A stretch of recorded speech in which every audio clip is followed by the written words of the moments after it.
What's happening, people? Welcome back to another episode. As always, I hope all of you are doing well. Apologies, I'm a bit under the weather at the moment. I'm just getting through the end of it, so I do sound a bit croaky. What have you guys been watching lately? Let me know down in the comments. I need some more recommendations. For me, I just finished Percy Jackson and the Olympians, the new series on Disney Plus, and I'm here to give you my thoughts on the whole series. Well, for those of you that don't know, Percy Jackson is based on the books, and it follows a young kid who finds out he's a demigod, and we basically go through his journeys with him. So with this first series, we follow him and two of his friends as they go find Zeus's master bolt, which has been stolen. Now, we've seen this story adapted live before with Percy Jackson and the Lightning Thief, come out mid-2010s, I believe, and I didn't mind them. I thought they were okay.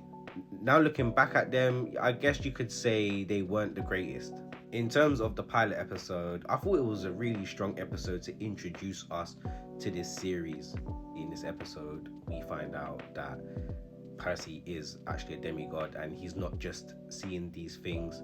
And then we get introduced to his friend Grover and Camp Olympus. In terms of visual effects, I thought it was pretty good in this series. We had so many mythical creatures in this, like the Minotaur, Cerberus, Chimera, all looked really good.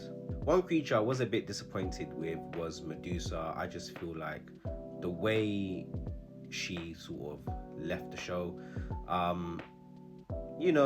understand, this is really aimed more for children, and I think that's what Disney were doing, but I mean, I don't think it would have been that bad if we actually saw her get beheaded. And just like I said, with this being really aimed at children, of course it would be, it's from Disney. You actually felt this with this series. It felt very safe, if that makes sense.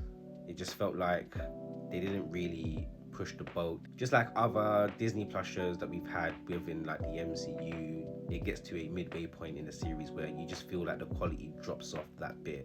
I thought as a whole, the gods that we were introduced to this series were all right. Some of them I wasn't the biggest fan of, like Dionysus. I thought he was really annoying.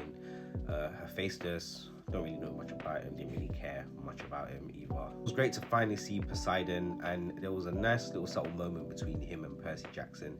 I thought that was nice. I'm glad within this series he got to meet his father. Obviously, finally got to see Zeus as well, and to be played by Lance Reddick was just great, and these were one of his final performances, and you know what, I don't think he did that bad. I thought, in terms of it being a children's show, I thought he did pretty good.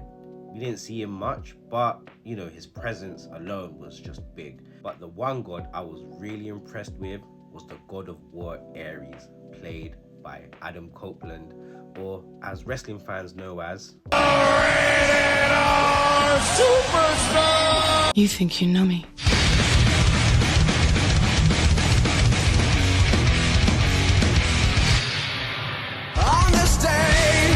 I thought he was great. I really enjoyed his performance. He was so menacing, so aggressive. As you come towards the end of the series, there are some plot twists.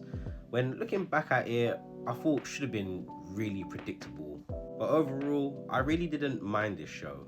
To be honest, I didn't think this was going to wow a lot of people. This seemed like a very safe adaptation on the books, and it did exactly what it set out to do. There was some light-hearted humor in this series, and overall, I just felt this was kind of fun. If you've managed to catch Percy Jackson and the Olympians, let me know down in the comments what you thought of it. That's it for today's video. Thank you so much for watching. Follow me on all my socials at Big Z Talks.